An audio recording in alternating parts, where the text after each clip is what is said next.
Euh, je reçois pour une interview estivale et totalement détonnante Michel Maffezoli, qui sort un livre, c'est le 16 août, tu m'as dit? Le Le 14 17. août? Le 17 août. Il va parler de quoi en fait, on avait déjà fait une interview où tu en avais parlé, mais redis-nous de quoi va parler ton livre. Bon, le titre est un peu provocateur. Ça s'appelle Le Grand Orient. C'est sur cette obédience maçonnique, le Grand Orient, et le sous-titre, c'est les Lumières sont éteintes. Voilà. Comment le Grand Orient est devenu un petit Occident, si je puis dire. Alors, donc, tu attaques l'Himalaya par la face nord, puisque d'abord, révèles que tu es franc-maçon, ce qui va te valoir des campagnes de haine sans limite de la part de ceux qui expliquent que ainsi on était resté sous l'Ancien Régime avec toutes les croyances de l'Église catholique en version 1750, tout irait bien mieux. Et en plus, tu vas te fâcher avec les francs-maçons, puisque tu les critiques. Bah, oui, je vais me fâcher avec une Tu vas te certaine fâcher avec tout le obédience. monde. Non, non, oui, mais je suis habitué, je suis un vieux mec, j'ai bientôt 79 ans et depuis fort longtemps, on me critique dans beaucoup de domaines, hein, que ce soit dans ma carrière sociologue, que ce soit beaucoup de journalistes, etc. Oui, non, je critique une certaine conception de la franc-maçonnerie, celle du Grand Orient, voilà, Ah. qui est devenue, et un peu ce que le leitmotiv qui est le mien, c'est-à-dire qu'elle a perdu son déracinement dans l'ordre traditionnel maçonnique et est devenu tout simplement un club politiste, se parant en quelque sorte de l'image maçonnique, mais étant un club socialisant, quelque peu marxisant. Et du coup, c'est détaché de ce qu'est l'essence même de la maçonnerie, c'est-à-dire ne pas se préoccuper du politique, ne pas se préoccuper de débats secondaires et adjacents, et s'intéresser à une conception plus spiritualiste ou symboliste. Donc je critique cela, mais je valorise d'autres types d'obédience qui sont restés à bien des égards dans la vieille tradition maçonnique, celle du symbolisme, voilà, par exemple. Celle du... Du symbolisme, j'ai dit, hein, Ah c'est-à-dire oui, le mot une a été avalé. On l'entendait pas oui, bien. une conception beaucoup plus spirituelle, on va dire. Voilà. Ce qui est, de mon point de vue, l'essence de la maçonnerie, ce qui existait d'ailleurs, puisque tu l'as signalé, alors on peut le dire maintenant, j'ai été initié au Grand Orient en 1972, cela fait un tout petit peu plus de 50 ans, mais il y avait une part de Mais tu cette... avais quel âge? Tu étais enfant encore. Je suis né en 44, donc j'arrive pas à savoir. 28 ans, j'étais pas quand même un gamin tout à fait, quoi. On peut rentrer en maçonnerie à partir de 18 ans, tu vois, donc j'en avais 28. C'est Donc comme le permis de conduire, en fait. voilà, voilà. Mais je répète, quand j'y suis rentré, c'était à Lyon, une loge moitié-moitié d'anarchistes et de commissaires de police. C'est amusant comme pondération, mais il y avait ces vraies préoccupations qui restaient ces préoccupations que j'ai dites, hein, encore une fois, purement symbolique et spirituelle, Mais mais attends, parce que progressivement. là, moi, la dernière fois que j'ai dit ça, j'ai eu des dizaines de commentaires de gens qui m'ont dit, vous mentez. D'abord, c'est une secte, on boit le sang des enfants et on adore Lucifer dans la franc-maçonnerie. Et puis, de toute façon, on y va pour faire des affaires. Alors, toi, explique-nous pourquoi, en 72, à 28 ans, tu faisais quoi quand tu avais 28 ans dans la vie? Et Tu étais alors, étudiant encore. j'étais encore étudiant, oui. Je faisais, je pense, le début de ma thèse de troisième cycle, puisqu'à l'époque, c'est dans ces dieux bénis de Dieu, il y avait deux thèses, la thèse troisième cycle et ensuite la thèse d'État. Et je commençais ma thèse de troisième cycle. Voilà. J'étais à Lyon à ce moment-là. Et puis après, j'ai commencé ma carrière comme assistant à Grenoble, maître assistant à Strasbourg et professeur à la Sorbonne en 81. Voilà. Alors, qu'est-ce qui pousse un jeune universitaire? En plus, les facultés de philosophie, de sociologie, etc., ne sont pas forcément des nids. On voit Hélène bouger derrière toi. Ce ne sont pas forcément des nids à... Embrasse-la de ma part. Ce ne sont pas forcément des nids à franc-maçon. Qu'est-ce qui t'a poussé... Oh là, on voit sa tête passer. Qu'est-ce qui t'a poussé à devenir franc-maçon à l'époque? Je t'ai dit un peu la tradition qui était la mienne, c'était, bon, soyons clairs, j'étais de tradition libertaire, hein, voire, je n'ai pas peur du terme, maintenant je dis libertaire, c'est un peu plus chic, mais vraiment anarchiste à bien des égards.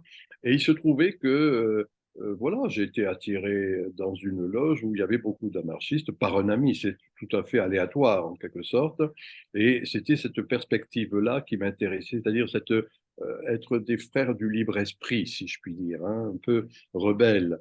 Et cette rébellion qui était celle de ma vie quotidienne, que je trouvais pouvoir bien exprimer également en maçonnerie, avec cette dimension qui a toujours été une des perspectives qui était dans ma vie en général, c'est-à-dire s'intéresser, j'ai dit tout à l'heure, au symbolisme, tu m'as fait reprendre, spirituel. Je n'oublie pas qu'à cette époque, j'ai connu Gilbert Durand, qui lui-même était maçon, un grand anthropologue, et donc cette réflexion sur l'imaginaire, en quelque sorte, c'est quelque chose qui n'est pas une conception purement matérialiste, purement économiciste. Voilà. Et a fortiori, purement politiste, hein. Je crée ce néologisme de politisme pour montrer qu'il y a C'est quoi une le espèce. politisme alors? Oh, ben, c'est-à-dire quand, dans le fond, on est préoccupé non pas par l'essence des choses, mais par la superficie des choses. Voilà, hein. Et à bien des égards, la vie politique s'intéresse à cette théâtralisation, à cette surface, et c'est ce que de tout temps j'ai critiqué. Et il se trouvait que là, dans cette perspective, dans cette loge maçonnique à Lyon, il y avait cette vieille tradition des libres esprits qui a toujours été la mienne et qui continue à être la mienne, je dois dire également. Bon, mais je vais quand même te taquiner parce que tu nous fais le portrait du monde idéal. Mais donc, cet atelier était au Grand Orient. Oui, le Grand Orient à Lyon, oui, en effet. Ça Est-ce s'appelait que, est-ce qu'il y les avait un... Chevaliers du Temple et le Parfait Silence réunis. Bon, ça sent les différentes scissions qui sont rabibochées. Euh, Voilà, voilà. Qu'est-ce que des anarchistes et des commissaires de police pouvaient partager comme symbolisme dans une loge au Grand Orient? Parce que c'est le jour et la nuit. C'est l'anarchiste et le C'est commissaire de cela, police. C'est c'est cela qui m'intéressait. Et je précise, puisque tu es très jeune et tu ne connais pas ce qui s'est passé à ce moment-là, en 68, le seul endroit où il y a eu un meurtre, un décès, pardon, c'était à Lyon, où un commissaire de police, justement, avait été tué par un camion qui avait été lancé par les étudiants. Et c'était intéressant de voir que, justement, dans cette loge, dans cette ville où il y avait eu un commissaire de police décédé dans la foulée, dans ce qui s'est passé en 68, arrivaient à convivre ensemble. Voilà. Et je trouvais que c'était une belle formule, tu vois, où d'une certaine manière, c'est pour ça que j'ai insisté, 50-50, moitié anarchiste, moitié commissaire de police, et où il y avait des vrais débats, sans qu'il y ait justement des espèces d'opposition, d'exclusion de quelque sorte qu'elle soit. Pour moi, ça a été un moment fondateur et sur lequel j'ai vécu pendant fort longtemps. Mais est-ce que c'est, je te pose les questions que je lis de façon obsessive dans les commentaires de gens qui disent de toute façon les francs-maçons complotent contre tout ce qui est humain. Est-ce que les commissaires qui étaient là y allaient pour faire carrière? Justement, ce n'était pas le cas, hein. Je dis bien, c'était quelque chose où ce qui prévalait était typiquement les discussions, je répète encore une fois, alors Il va faut. faire simple, on va faire simple philosophique, c'est-à-dire des discussions où, à bien des égards, on ne se préoccupait pas, disons, de la cuisine politique ou de débats purement secondaires, des débats, je dirais, des faits divers, ou de la théâtralité qui prévaut très souvent et qui prévaut de plus en plus actuellement en France en particulier, avec le président que l'on sait, sur ce que j'ai appelé la théatrocratie, en citant Platon. Ben, ce n'était pas du tout ça. Hein, c'était pas cela. Ça restait dans ce qui était la vieille tradition maçonnique. Alors, bien sûr, je connais, je sais ce qu'il en est de l'affairisme. Et pour tout dire, dans mon livre, je dis que cet affairisme a pris le dessus. Hein, donc, c'est un petit pamphlet contre le Grand Orient en disant que ce qui prévaut, alors justement, restons sur les commissaires de police qui n'ont pas eu une vraie carrière dans leur métier et qui donc font ici de la cordonite, hein, mettent des cordons de divers ordres et un peu partout pour, je dirais, racheter en quelque sorte leur vie au rabais. Hein, ces commissaires de police de la série B. Alors voilà, je montre quelle est cette espèce de gradation, comment en son temps fondateur, au moment fondateur qui était le sien, la maçonnerie a tiré des gens de valeur, par exemple. Et il suffit de voir les noms des grands maîtres, je dirais, au 19e, et même une petite partie du XXe siècle, et de voir qu'actuellement, les grands maîtres sont des vétérinaires, des commerciaux, des Non, marchands. ne sois pas méprisant, il y a de très bons vétérinaires. Mais je le sais, mais des marchands de voitures et autres syndicalistes, hein, ce qui risque d'arriver d'ici peu au Grand Orient. Voilà, donc je montre qu'il y a en quelque sorte une espèce de perte. Et le premier chapitre de mon livre s'appelle le wokisme maçonnique. Et quand je dis le wokisme maçonnique, c'est-à-dire comment, d'une certaine manière, au lieu de se préoccuper de ce qui était le cas en son temps, de planches purement symboliques ou de planches qui mettaient, je dirais, l'esprit en éveil, en quelque sorte, eh bien, ça va parler de l'euthanasie, du mariage pour tous, de LGBT, je ne sais plus comment on dit, enfin, des éléments de cet ordre qui ne sont pas l'essence même de l'ordre traditionnel. Voilà, je montre cette espèce de gradation qui va culminer dans ce wokisme maçonnique, qui est en quelque sorte une perte de ce qu'était, je répète, l'essence même de cet être ensemble qui était le propre des francs-maçons. Et du coup, c'est parce que justement il y a cette dégradation que ceux qui étaient secondaires, moi je ne dis pas que ça n'a jamais existé, hein, puisque tu as employé ce mot 2 ou 3 fois d'affairisme, d'entrée de divers ordres, eh bien, prend maintenant là une ampleur qui est indéniable. Voilà un Alors, peu. qu'est-ce que ça... Parce que, attends, d'abord, puisque je te parle, moi, fort des commentaires que j'ai Oui, reçus pour éviter un nouveau torrent de haine dans ce qui va suivre, je peux le dire, toi, tu es au 33e degré. je suis, oui, même peut-être, Au-delà. non, disons, j'ai de divers grades dans divers rites, voilà, pour Donc, tu dire. connais très bien la maçonnerie. Tu n'es Je pas... connais très bien. Encore une fois, je te dis, ça fait 50 ans, 51 ans que j'y suis là. J'ai démissionné du Grand Orient, hein, je Pourquoi as-tu précise. démissionné du Pour les Grand... raisons que je viens de dire, c'est-à-dire qu'en quelque sorte, progressivement, je me suis rendu compte que se perdait cette dimension purement symbolique ou spirituelle pour devenir un club politique, politiste. Je cite à cet égard mon maître que j'ai dit tout à l'heure, Gilbert Durand, que je n'ai pas pu faire inviter au Grand Orient. De la même manière, un intellectuel qui n'était pas négligeable, et j'ai relu encore cet été ces livres qui s'appelait Bruno Etienne, Sciences politiques d'Aix, qui était au Grand Orient et qui, lui, le premier, avait montré, il est maintenant décédé, ce frère, mais disons qui lui avait montré ce devenir clubiste, en quelque sorte, du Grand Orient. C'est-à-dire, soyons clairs, hein, en quelque sorte, perd véritablement son essence. Alors, je ne dis pas que ce soit tous, hein, je dis le poisson pourri par la tête, hein, c'est la bureaucratie du Grand Orient qui est comme ça. Et il y a des quantités, j'en connais, de frères et d'amis dans divers ateliers qui, au contraire, regardent ce souci, si je le dis à la manière un peu heideggerienne, hein, ce souci fondamental qui est celui du franc-maçon d'origine. Voilà, donc je montre qu'il y a une espèce de dégradation, hein, c'est tout, c'est un pamphlet, hein, je vais pas Comment et je tu... le Oui, pour vas-y. cette obédience. Hein, je précise que d'autres obédiences, disons la Grande Loge de France, la Grande Loge nationale de France, etc., et La bien plus d'autres. confidentielle, c'est la Grande Loge de France.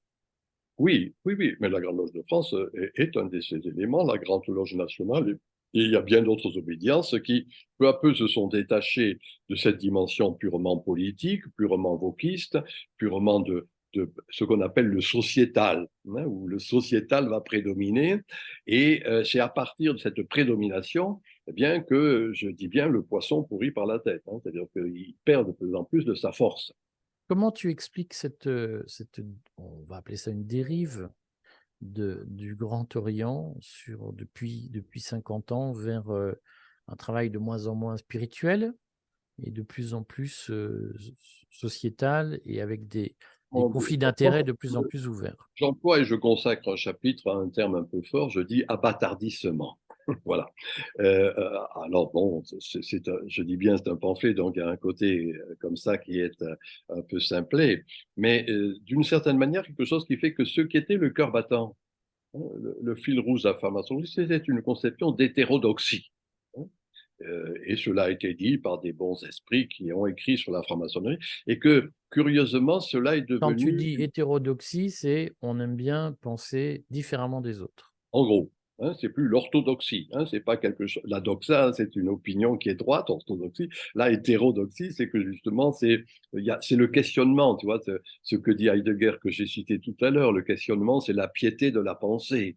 Et Aristote, en son temps, l'avait aussi développé, et non moins saint Thomas d'Aquin. Alors, il se trouve que ce qui était là, une des dimensions importantes, c'est cette hétérodoxie, eh bien, est devenu un nouveau dogmatisme, une attitude à bien des égards inquisitrice. Je vous donne un exemple très simple.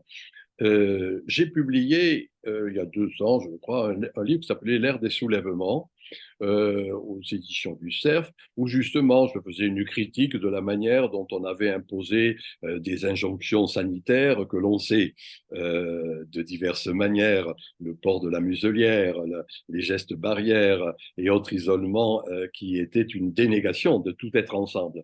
Et j'expliquais cela dans ce livre. Et j'étais violemment attaqué par un commissaire de politique, qui est de surcroît commissaire de police et membre du Grand Conseil du Grand Orient, justement sur ce livre. C'est-à-dire qu'en gros, il y avait un conformisme qui appliquait les injonctions, qui étaient les injonctions, encore une fois, sanitaires, venues verticalement du haut, avec, encore une fois, le totalitarisme que l'on sait.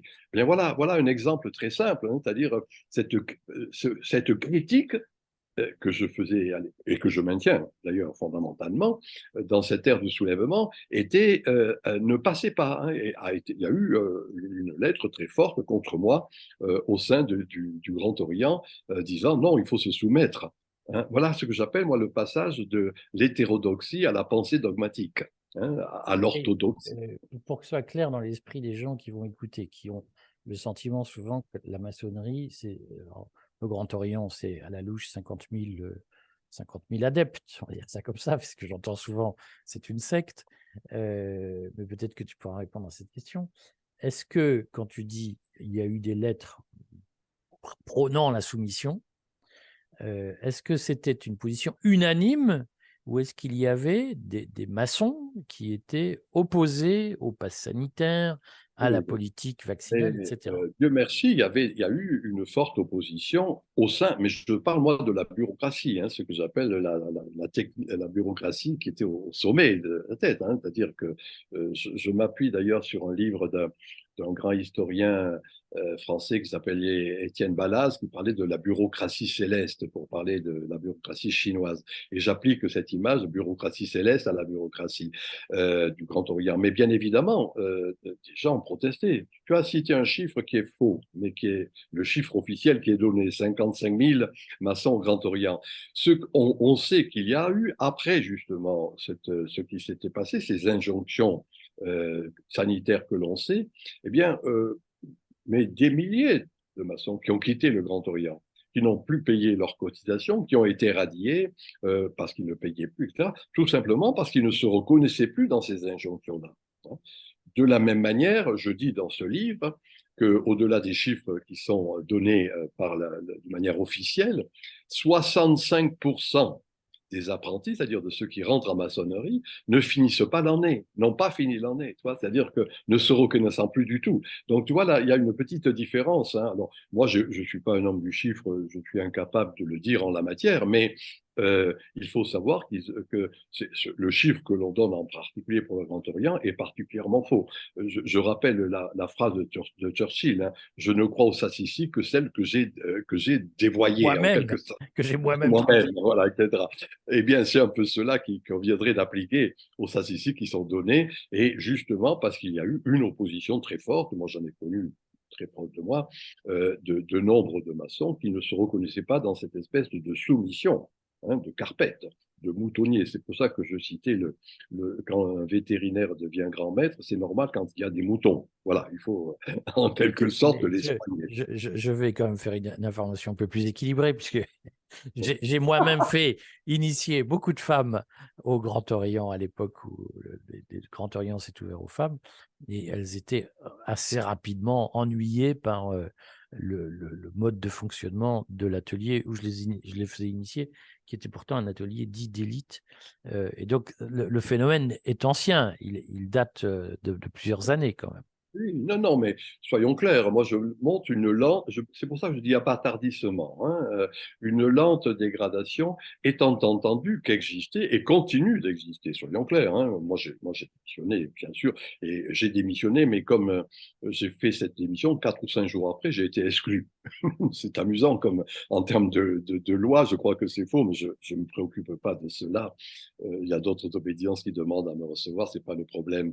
Mais disons que voilà, quand je dis abattardissement, c'est-à-dire quelque chose qui fait que on a perdu ce qui était l'essence même, hein, c'est-à-dire à bien des égards ce que j'appelle l'ordre traditionnel. Voilà. Et cet ordre traditionnel, je rappelle que les constitutions d'Anderson, par exemple, promulguées donc 1717, hein, puis c'est à ce moment-là que la Grande Loge d'Angleterre se constitue à Londres, et promulgué qu'il ne fallait pas justement avoir des débats politiques, qu'il ne fallait pas avoir des débats adjacents à ceux qui étaient au-delà même de l'essence symbolique de ces rassemblements. Voilà. Et donc du coup, en oubliant peu à peu cela, en s'attachant uniquement au fameux sociétal, eh bien, c'est à partir de là que s'est élaboré cet abattardissement dont j'ai parlé. Mais ce n'est pas quelques années, c'est 2 ou 3 décennies, ou même un peu plus, si tu veux, que cela s'est mis lentement en place.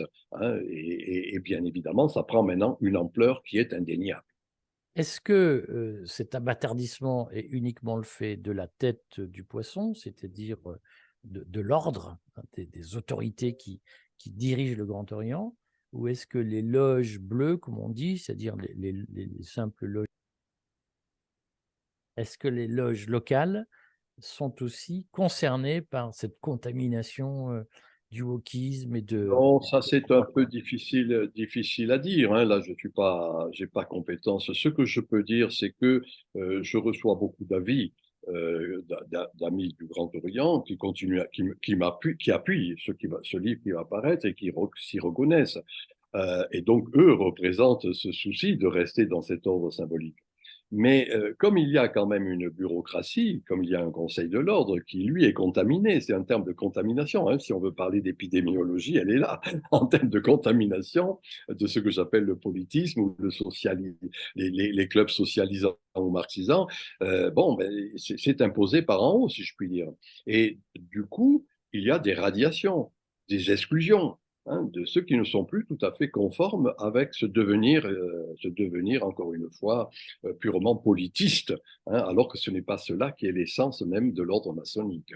Alors, il faut nuancer. Hein. Un de mes chapitres s'appelle 50 nuances de gris. C'est-à-dire que, dans le fond, la dominante, c'est quand même une dominante de vieillard, si je puis dire. Et ces anciens boomers, ces anciens 68ards, je dirais, qui sont devenus notaires à la place du notaire, hein, si je cite ici Brel, eh bien, qui, d'une certaine manière, imposent par en haut, encore une fois, cette espèce de conformisme logique, hein, si je parle à la manière du Durkheim, hein, cet effet de structure qui fait que il ne faut pas péter plus haut que son cul. Hein, il ne faut pas penser de travers, si je puis dire. Hein. Et c'est cela qui est le vrai danger, de mon point de vue, de cette obédience qui pour moi est un club maintenant, hein, un club maçonnique, faussement maçonnique, mais qui, dans le fond, se pique justement de conseiller les princes, les ministres, les députés, etc. Alors, Quand je suis entré en maçonnerie, donc 72, la moyenne d'âge était de 40 ans. et- Actuellement, elle est de 65 ans. ça a vieilli. Alors, Voilà, voilà. elle est très cruelle. Sur le fond, est-ce que c'est un club influent? Alors, c'est un club qui voudrait être influent, qui se prétend être influent, mais qui, de mon point de vue, mais là, je donne mon sentiment. Hein, il faudrait le vérifier, il faudrait confronter, il faudrait que de ce point de vue, d'autres parlent à cet égard, mais de mon point de vue, n'a pas du tout l'influence qu'il pouvait avoir dans la Troisième République, par exemple. Voilà, mais qui va... C'est ce que dit Keller, un grand maître que tu connais bien. Je connais bien. Et j'ai été surpris de découvrir en déjeunant avec lui, je fais une révélation, j'ai été surpris de voir qu'il ne connaissait pas la moitié des personnes influentes à l'Élysée, il n'avait jamais entendu parler d'eux, donc je me suis dit, l'influence du Grand Orient est quand même très, très, très en baisse, mais lui-même dit qu'au fond, l'influence du Grand Orient est passée. Euh, je suis en désaccord sur beaucoup de points avec ce passé grand maître, mais je suis en accord avec ce que tu viens de dire, hein. Bien évidemment, lui-même avait essayé en son temps justement de jouer cette influence pour obtenir tel ou tel poste que je ne citerai pas, mais dont Je vais je parle devoir lui donner un droit de réponse. mais dont je parle dans ce livre, là, justement, d'ailleurs. Mais enfin, peu importe. Tu lui Non, as envoyé ou pas? Est-ce que tu lui as envoyé ton livre? Est-ce non, que mais c'est je l'ai dedans? reçu il y a 3 jours, hein, donc D'accord. Mais est-ce je qu'il vais sait ce qu'il y a dedans? Est-ce que tu l'as prévu? je vais te l'envoyer. Je le lui enverrai, bien sûr, également à son adresse personnelle. Mais c'est pas là la question, ça, c'est secondaire. Disons que il fut un temps où la maçonnerie, celle du Grand Orient en particulier, avait eu une influence qui était indéniable, mais en gardant, je dirais, cette espèce de distance, hein. Elle n'était pas purement politiste, hein, c'est-à-dire que elle voulait influencer, mais en même temps garder le fait qu'il y avait, encore une fois, cette espèce d'autonomie, on va dire, hein, voilà. Là, actuellement, il n'y a plus d'influence. Par contre, je dirais que ce sont les questions un peu sociétales qui vont influencer le géo, hein. Quand je dis le wokisme, et j'ai donné quelques exemples de ces planches sociétales, voilà une des manières, en quelque sorte, non pas d'avoir de l'influence, mais d'être contaminé, en quelque sorte, par l'esprit du temps. Voilà. Et un esprit du temps qui est particulièrement décadent, puisqu'on est en décadence. Pour moi, la modernité est en décadence et la postmodernité est en jeu. Et dans cette période intermédiaire entre deux époques, eh bien, c'est un peu crépusculaire. Eh bien, le crépuscule a contaminé les Lumières. C'est pour ça que je termine en disant que le Grand Orient est devenu un petit Occident. Hein, c'est-à-dire où ce n'est plus ex oriente lux, hein, c'est de l'Orient que se lève la lumière, mais au contraire où la lumière tombe et elle est tombée à bien des égards. Bon, bah, on va suivre les polémiques. Mais est-ce que tu penses que le Grand Orient va traverser une crise comme la Grande Loge nationale en a traversé une il y a une quinzaine d'années avec des Ouais. déchirements, des affaires immobilières? Est-ce que tu penses que le Grand Orient va connaître les mêmes affres? Ça, moi, je suis pas prophète, hein, j'écris, hein, donc, et en même temps, soyons clairs, hein, mon propos n'est pas simplement polémique. Tu m'as entraîné dans cette polémique-là il y a un instant, mais je donne quelques petits coups de griffe ici ou là, mais sans plus, hein, c'est pas ça l'objet précis de mon propos.